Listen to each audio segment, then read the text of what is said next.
Quite often, very articulate people would come in the Oval Office to ask a favor, and when they got there, they couldn't speak, or they couldn't bring themselves to ask me to comply with their request. So I would say, "What did you come for?" Well, they would just fumble around, and they'd go out later and tell my staff member what they wanted, but they couldn't bring themselves to ask for a mundane request in the presence of the Oval Office.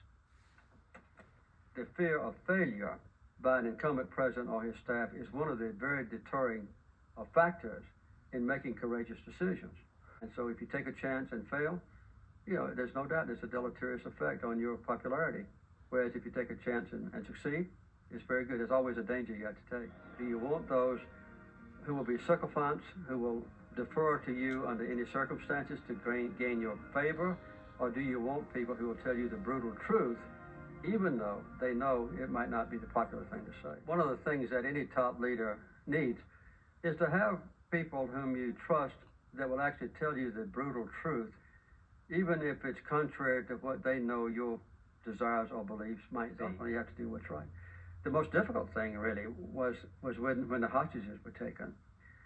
I could have been very popular, I think, if I had launched a military attack on Iran.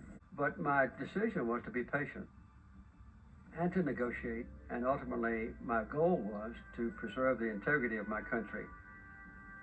Although I lost the election, maybe partially because of that, every hostage did come home safe and free, and we didn't kill innocent people in Iran.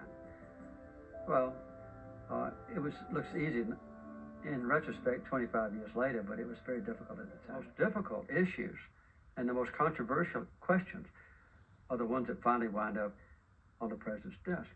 And so inherently during an average day's work, the president has to make some tough decisions, and there is no appeal if it's an executive decision. So that's part of life, and we ask for it. And almost invariably, we ask for a second term to do it again.